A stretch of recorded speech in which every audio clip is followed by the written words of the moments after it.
Hello, everyone. Welcome to Academy of Astrology. Today we have a special program. Well, I shouldn't show this a smiling face, but yeah, last week we heard about a huge earthquake happened in Philippines, and that earthquake is so big, 7.6. That is, that can destroy quite a lot of place. And also, but I keep following the news. Well, for next couple of days, there is a more than 100 earthquake in the area. Also, interestingly, we didn't hear about a lot of casualty. I did double check. This morning, it only have 9 people die and only few people get injured. I don't know, maybe it's information haven't received yet, or but usually you have like a huge casualty, you will heard about it. But that we didn't hear about a lot of things. Sounds like this earthquake is huge, large, but didn't cause a lot of people die. So, and me and Tanya is very curious about it. So we decided to record a very special episode to discuss the chart because we find the astrological chart for this event for this instant, it's kind of a very different and very interesting. So hello Tanya, good morning. Hi Rod, good to see you back. So Yeah. shortly after the conference. Yeah, I know. It's like yesterday, isn't it? Oh yeah, almost. Yes. Well, so I mean, I remember because the earthquake was happened when we have a conference. Then I you think were we were very both checking the chart while we we are were both attending checking the the chart. conference. Yes. Yeah, Looking here and there quickly. Yeah, I know. Like we are at the same time, just like Yeah. but while they are talking, let me check the chart where it is. Yeah, Yeah, sure. so very quickly you upload the chart and it really fits into your talk. But I think could you share some of your idea about this earthquake? Yeah, well, first of all, I am living in a highly risky or seismic in a zone of highly risky earthquakes. The last I remember or I have lived was a 6.3 Mm-hmm. earthquake. So I know how earthquakes are and how horribly dangerous they are. But here in Italy, the last one was really big. Mm-hmm. My entire house vibrated. So I was obviously thinking that it would create a huge damage there in the Philippines. I And agree. as you Yes. say, obviously it is very sad for those families who lost somebody, but Yes. I'm so glad it is just a very small number. Yes, And indeed. I think Italy has a lot to learn from construction. I don't know. Here Well, everything crashes, and there it's apparently not. So I don't know yeah. why this is, but I think the Philippines have been pretty lucky. Yeah. This being said, yes, in my research, you know that I gave this talk about lunations at your Yes. conference, and so what I'm mainly interested in is how can we see earthquake or how can we collocate earthquakes on a major time scale. So I'm not interested Mm-hmm. just in this one and looking at the transits. I never do that actually, Yes, but indeed. what is happening is that we are living through a major lunasis, which is a period when the moon reaches her major possible or maximum possible declination Yes. for about 2 years, which Mm. means she reaches every month up to 28 degrees, either north or Mm. south. And this happens only every 18.6 years. Mm-hmm. So in the conference, I've gone into pretty much detail about that. But we can now just think that we are in a peak period of declination. And you can see Mm-hmm. this in the ephemeris. You will see if you scroll. I have, on a mobile app, you can see it. You just scroll to the lunation every month and you can see it will come up to 28 plus degrees and then Mm-hmm. go down to minus 28. So, and this will happen for the next 3 years. After Yeah. that, it will stay below 28 and go until 18. So this being said, this was my main focus, and Mm-hmm. we have already seen when the moon for the first time reached 28 degrees on the day or the day after, we had the Turkey earthquake was also 7.6, if I don't remember Mm-hmm. wrongly. So a huge earthquake, let's say, introduce this high declination peak. And we're also Mm-hmm. having major volcanic activity in Italy since then. Yes. The Vesuvius is, well, or Yeah. better, the Phlegraean field enables is being activated. There is concern, the Etna has gone, Yeah. Yeah. well, he is erupting too, but that is a more constant thing. But anyway, on a global level, we are seeing a lot of activity. Yeah. So then I was interested to see, okay, this can't just be the lunar cycle. So we Mm-hmm. have to look also at the solar cycle. And as you Definitely. know, there is at the moment we are living through a major lunar cycle, which means that there are heavy eruptions from the sun, Yeah. so sunspots and stuff. And well, we had this already just the day prior to the Turkish earthquake. And Yeah. now I checked for the Philippines. It was called the cannibal eruption, which Oh my happened God. just before it. So I can share my screen. Yes, please. So I have prepared something quickly.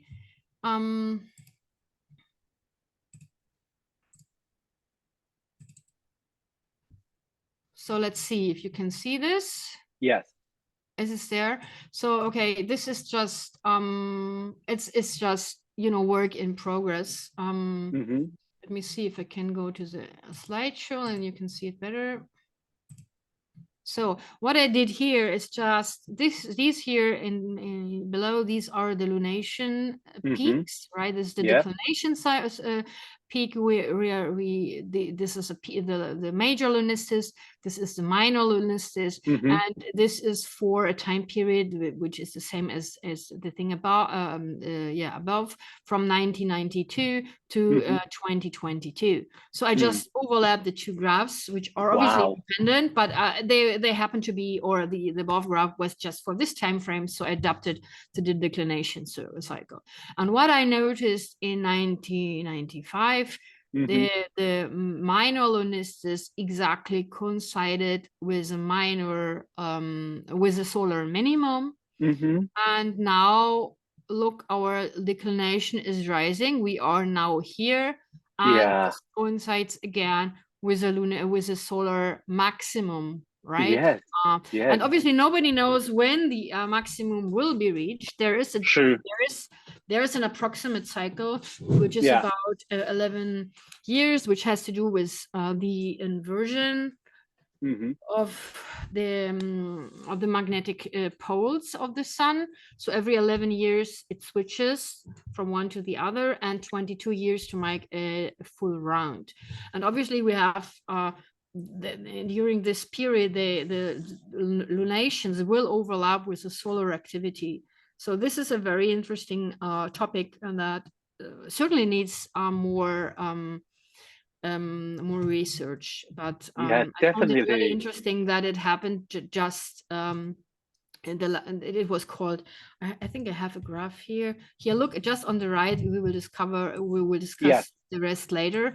But it was called the cannibal solar explosion likely to Mm. hit the Earth, right? It was Mm. just the day prior to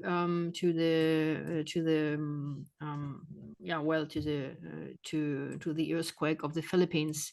And Yes. here you can see a geomagnetic storm watch. It Mm-hmm. was thought to arrive on December 1st, and Mm-hmm. the earthquake happened just a day after this. Yes. Right. So I obviously I can't prove it is correlated, but it pretty much seems to me that if we have major magnetic push, or how we want to Mm-hmm. call this, there must be Mm-hmm. some repercussion on our planet. So It this is is very something that I interesting. Yes. noticed. Yeah. So okay.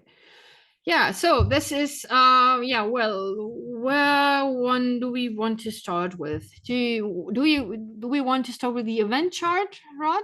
Up to you. You choose. Yeah. Okay, Let's go. this is the event chart for the earthquake. I took Mm-hmm. it for the Davao, I think it's called. Oh yes. Sorry for the pronunciation. Well, this should be the capital of the main island where the earthquake happened. Yes. And I'm seeing here 25 degrees of Leo rising. Yeah.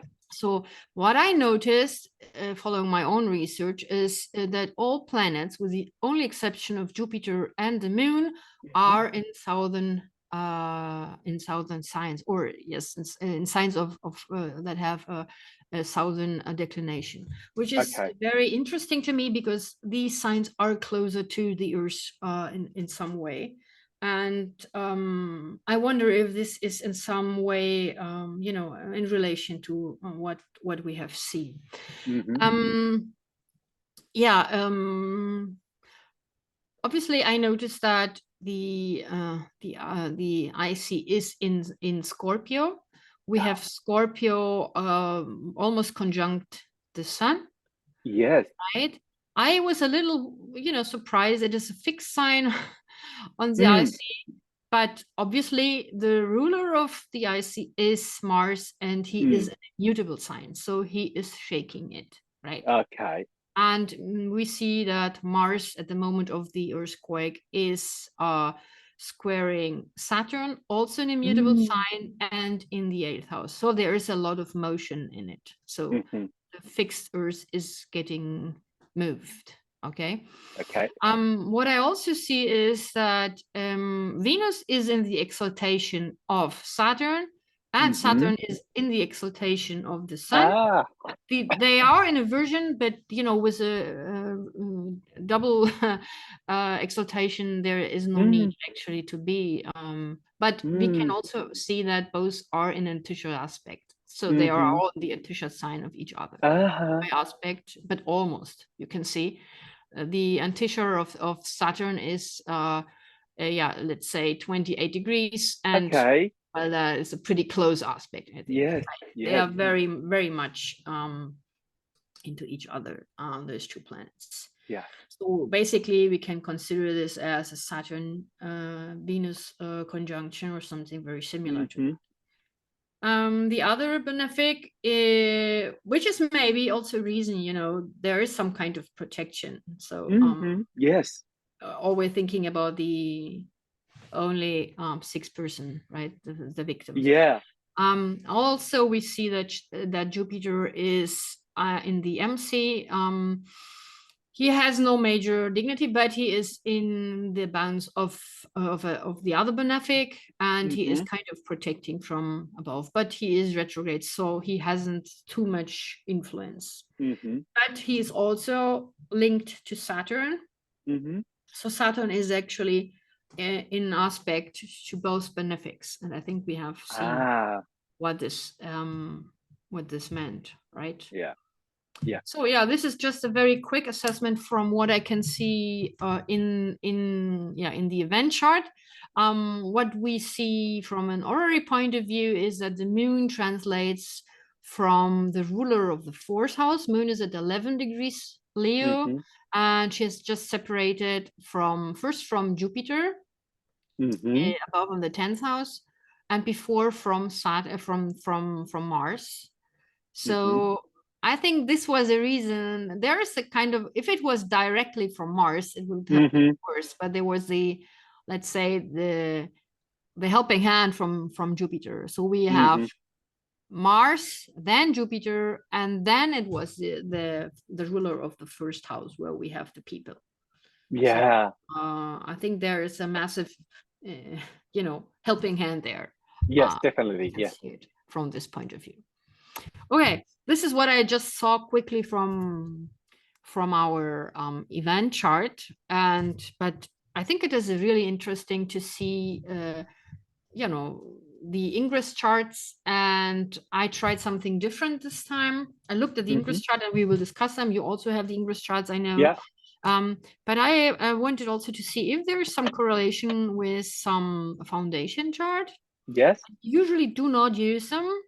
Yeah. But since I was, looking at several charts for this presentation, I just I just looked at it, and it was interesting how much actually we could see from it. Mm. Let me see. Before we go into this, maybe we want to look at the last lunation, the Syzygy, before the event Yes. happened, right? So I looked just the Syzygy prior to the event, Yes.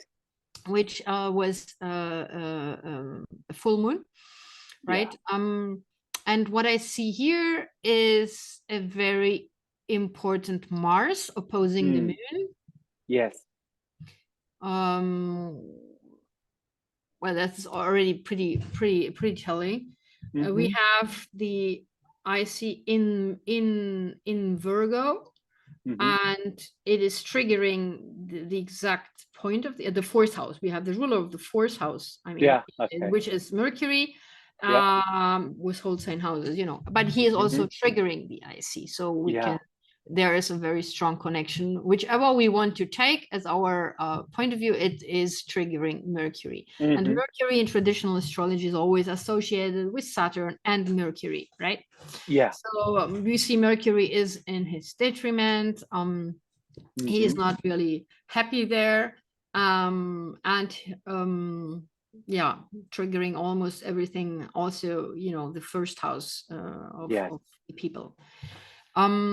Yeah, I found it really a strong indication, and we see that Mars is squaring Saturn.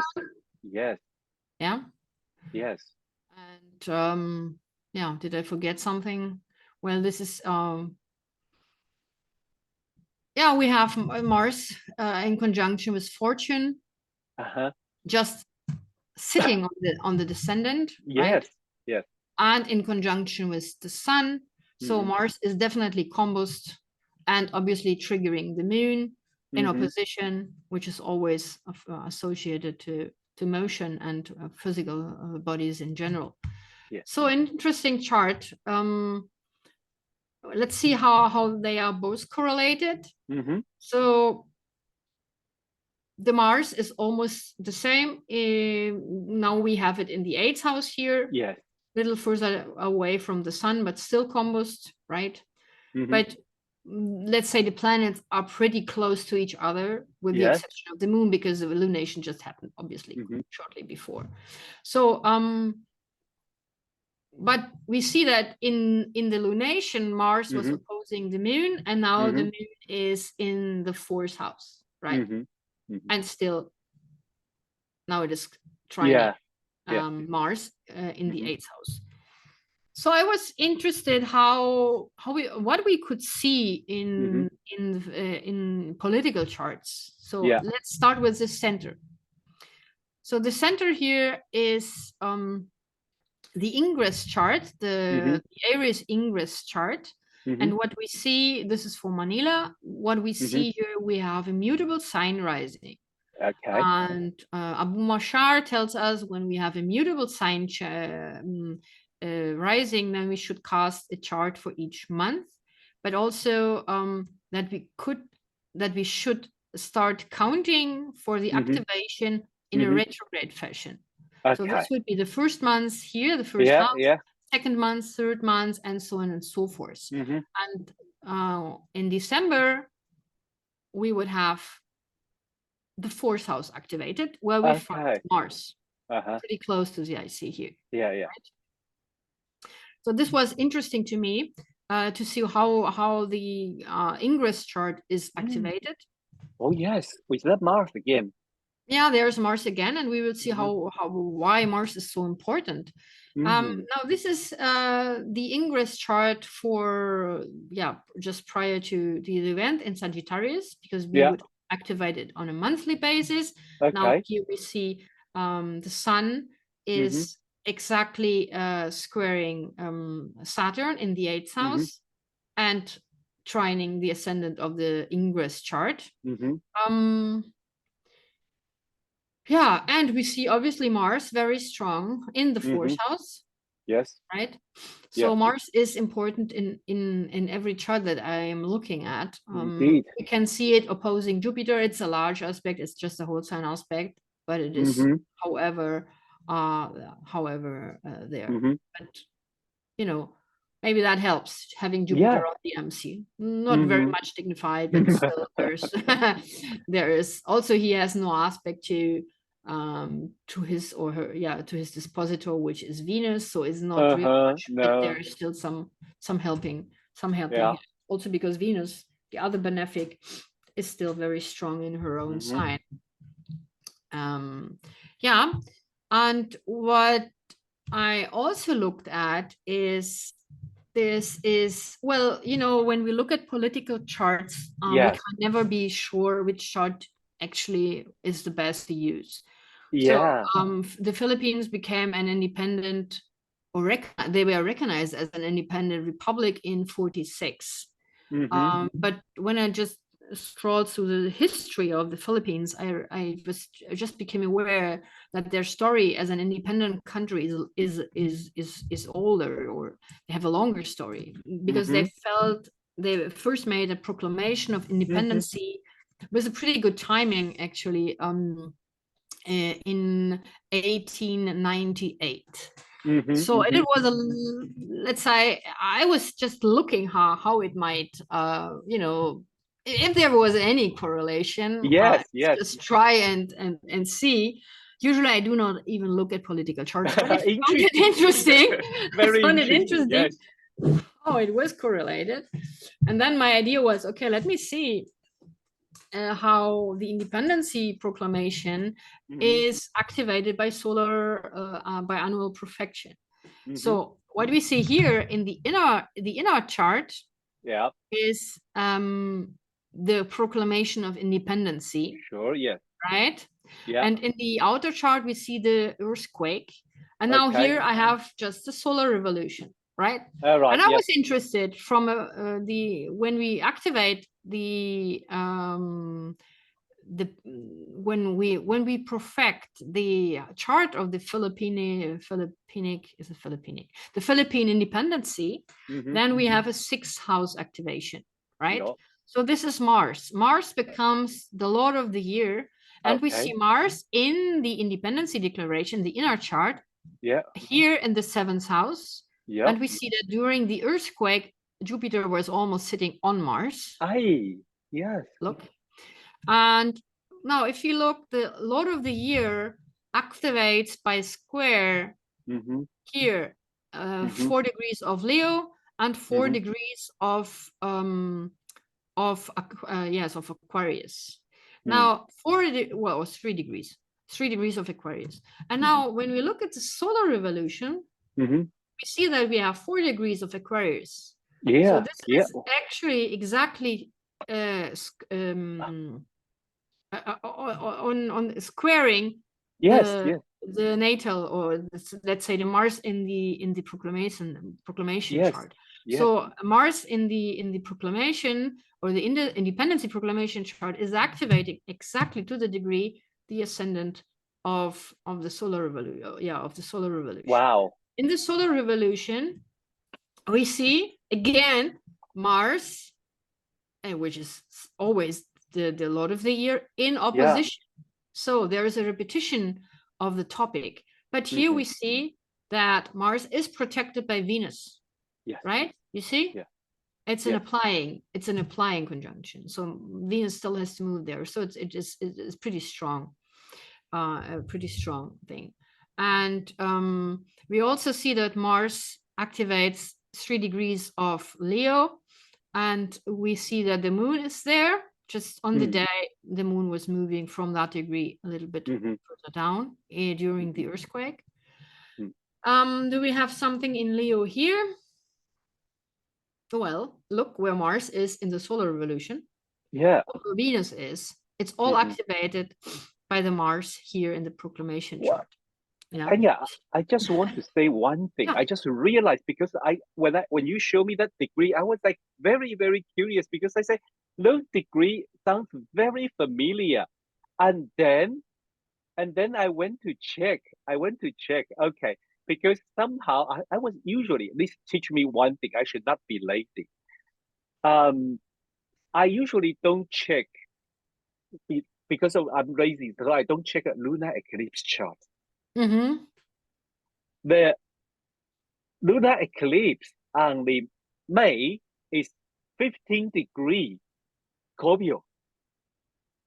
And then the lunar eclipse on the 28th of 15 October. degrees. Yeah, Scorpio. It's on the MC of the solar revolution.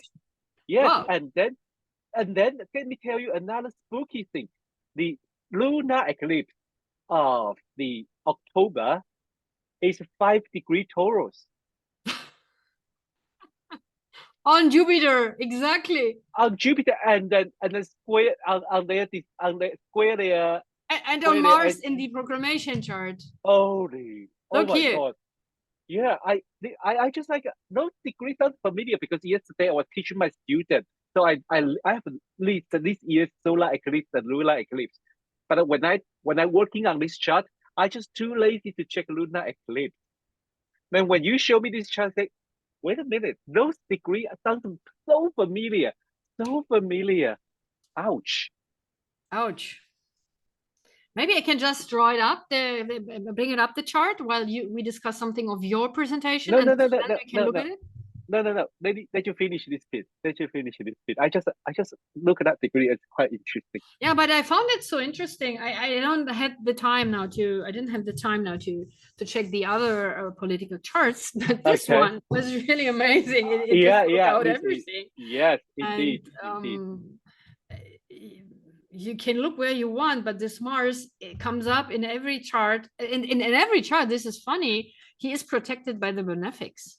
All right. Right. All right. Yes. So in some way, there is something that is helping. Yeah. I mean, in Italy was the earthquake from 4.9. An entire town came down in L'Aquila 10 years. Oh yes, what was it? Very famous one. Yes. I don't want to imagine 7 point something. Yeah. So yeah. Anyway, I think these are my main points here. Yes. This activation seems to work. I was also very intrigued by. Let me come back here about timing. Yes. Here. And again, it comes if we do this retrograde fashion as Abu Mashar teaches us, we come again back to Mars, and now we have it at 27 degrees activation. Would be interesting to see. Look, here's 28. Yeah. Mars. Oh yes. Right. Yes. Let me see the other chart. Haven't checked that. No, it doesn't turn up again here. Nope. It's just this one. But the timing seems to be correct here.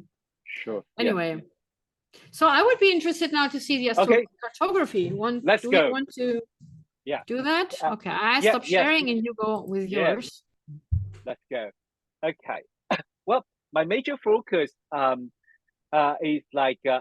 the astrocartography and the things like Tania. When I see such event like this, no matter what important event, the event chart, although would be the first one we check up, but for the forecasting reason, for prediction reason, event chart is the last one we're going to examine. What I mean is, if you want to forecasting what's going to happen in this area, then you cannot forecasting by event chart, but it's always interesting to learn from event chart. Well, I used a slightly different place because I think Tania used Davao. I choose the city very close to the earthquake center, and it's just nearby. And then so this is the chart. It's not exact place, but it's a big city nearby. We will have the Saturn nearly descendant. We'll have Saturn nearly descendant. So if you turn it into the astrocartography, then you will see the Saturn is here. This is the Saturn on the descendant line, and it's very close to Mars and Uranus. Look, Uranus is very close. So Uranus is this line, the blue line, and the Saturn is this line. So they are kind of it's not exact, but still in the area. Then if I turn it into Aries in Greece chart, like all the astrologer, Aries in Greece chart is very important, no matter for the modern astrologer or traditional astrologer. For mundane astrologer, this is the kind of king of the air or something. You have to study this chart for every place. Then you will find the moon is across the Philippines, but look at this line, this dot line. This is Neptune. This is Neptune line. It's really, really close, really close to the area, to the earthquake area. I think it's called Bislick or something. The Mars on the descendant is here. Neptune on the ascendant is here. So, and then some midpoint, you don't use it, but it's okay. That is usually indicated here is the hot loop. So where is earthquake place? Here is this where I'm pointing now, this place. And then I will go to the Libra in Greece chart because it's that season. And then interesting, you will find the Uranus is on the IC again, and the Venus this time is on the descendant. Well, for my explanation, I would say that may be Venus blessed. I don't know, because Tanya already see a lot of protection there. So that's why Venus descendant, so I think that's what reduce the casualty. I hope so. What I heard about it was like this earthquake wasn't the first one. Something like 2 days before, they started with a magnitude 0.6 or something. Yeah. And then this one is slowly building up. That's why they are alert, maybe. So that Venus is like I give you a warning. I give you a warning, gentle warning sign, so you can prepare for the big one. Well, I don't know. The warning alone was a biggie, right? Yeah, the warning alone. The first one was 5 point something. Yeah, yeah. That's still quite big, to be honest. Yeah. So this is the eclipse chart. This is eclipse chart. Although I write a new moon, but this is eclipse chart. Well, when you look at the place, this is for Manila. Okay, so my techniques usually for looking at the country, I usually would choose the eclipse or the Aries English chart for the country. And then one interesting technique is if you draw a local space map or so-called local space line, they are the direction from the capital.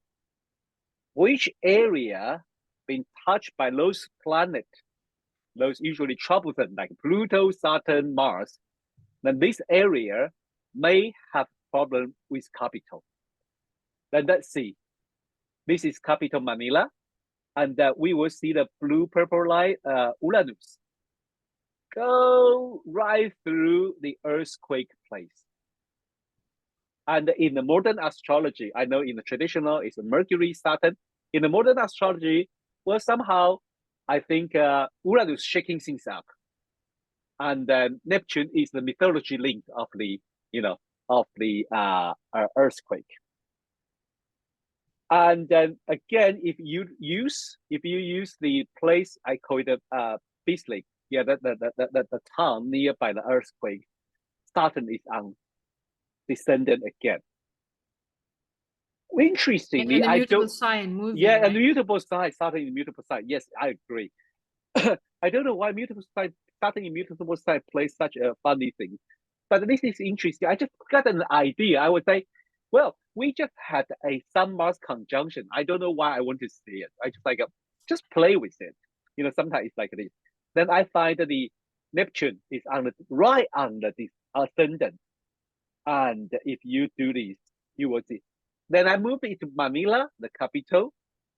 Even more striking, Moon and the Pluto. This is the way I point. Moon and the Pluto line go right through the Bislick, the area, the south part of Philippines, and the island, the big island Mindanao, is so striking. You can see Pluto and the Moon is over there. And then, well, I don't know. I say if I can see the some Mars conjunction, why not see a Pluto in Aquarius? Do they have anything meaning? I just play with them. then I see that again, but this is quite interesting. Well, Uranus is an descendant, but Venus is not far from there neither. I was still a little bit away. This is for big league, but if I use the Manila, Venus is an descendant, but Pluto is an IC. Pluto is an IC. So again, if we check the map, we will see Pluto. Look again, right, go to Mindanao, and then it's not right next to the city, but it's point out the direction of the from the marina where where the government is should be careful about the area. So it's this direction. Well, the other two charts I think Tanya already showed. The one is the Tanya. I think Tanya you showed this one, right? The city sheet, Yes, sure. the event form, the event. This one you will see the Sun Mars conjunction on descendant and ascendant. Yes, but I also check the new moon chart, and that's the again Mars on the descendant opposite Uranus on the ascendant, and that is that is kind of a. I never, to be honest. Usually when we started the Mundane Astrology, all of these charts, if I have 5 of them, has this significant meaning, I would say, wow, that is, something. In this event, nearly every chart have the angular planet. It's just like a teaching material for Mundane astrologer. Say, look here. This is how the things will tell you. It's kind of it's easy one. It's a difficult one because the angular planet. That's why if you notice, I only mention angular planet because they are so easy to see, and then they are related to astromap. That's why I just like very interesting when you say should we do this? I say yes, definitely. Let us do that. That is so interesting. But I'm really striking about the solar evolution and the solar evolution angle was. I want to add something. Yeah, I forgot telling. Yeah, please. Because since you are the expert here with the local charts, I didn't bring it up. But since I checked the proclamation chart, it was so working with the solar revolution and stuff. I wanted just to, I was curious, and I wanted to look the local space here. And look where the Mercury line is. It just runs through the place. It's just interesting. This is here the island that was mainly interested, and this was Davao was the capital of this place, and so this just interesting. It's indeed, yes. And also, when we look at the perfection, what we said before, obviously, as a traditional astrologer, I checked the conjunction, the Saturn-Jupiter conjunction, where that would be happening, and the Saturn-Jupiter conjunction happened just here in the 1st degree of Aries. And look where it's connecting to. Oh dear. It is just activated by almost everything. Look here. Yes. Yeah. So just saying that was the place of the conjunction in the 4th house of the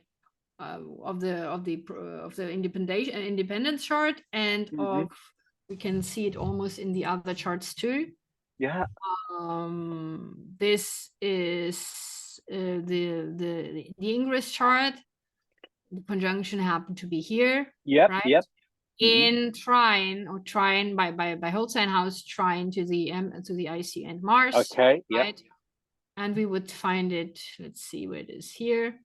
Almost on the descendant in the Ingress chart of the what is it, November. And now it would be interesting to see it here. Also, in the event chart, it was in the 7th house, right? Also activated by Mars here.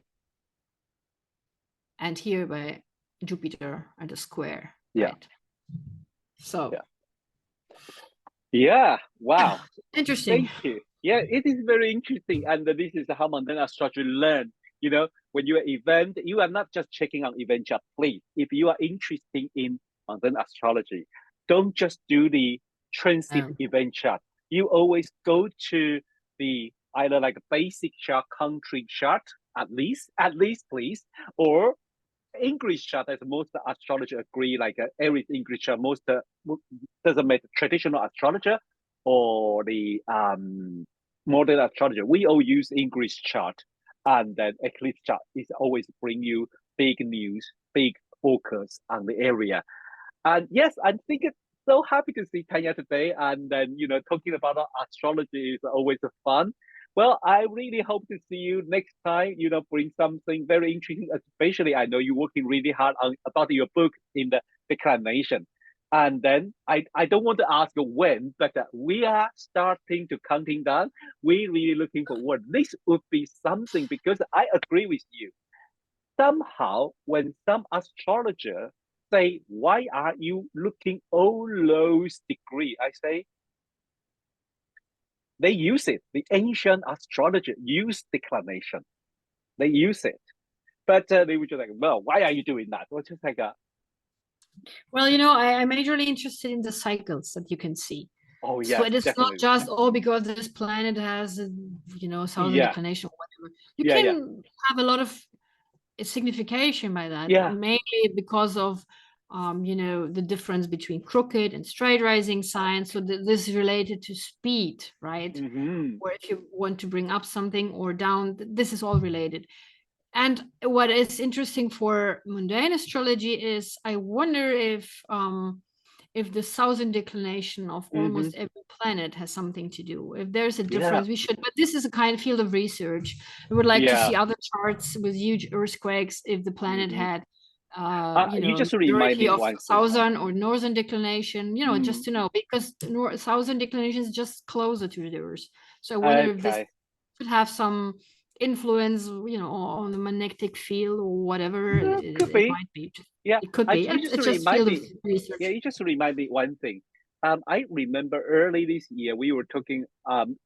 When I was talking with a group of astrologer on the YouTube, I think of either both Fernando and Liane mentioned about 2004 South Asia huge earthquake. We are in the same lunation cycle. Yeah, I think it was me. We talked about it in our you last conversation. It was a tsunami of Banda Aceh. Tsunami, it was the May. So you were there, yes. Yes. Sorry, sounds because you usually not there. So I was like, I know who talking about that. No, yes, we did one. We did one special. Remember? Yeah, we did one. Oh yes, exactly. Now I remember. Yeah. Yes. And this is what I told you exactly. Now we have the repetition of that cycle, and in that cycle we had, the big tsunami of Banda Aceh. Indeed. 2100. Yeah. Yes. Well, and we had also a lot of earthquakes at that time. So, yes, you're right. This is why looking at those cycles is important. And we are just going into the peak period. We have just started in February. And this peak period will take two years to be, to complete. So be aware, look at it. Definitely. Well, thanks everyone for watching the Academy of Astrology podcast. And then here is Tania Daniels and me.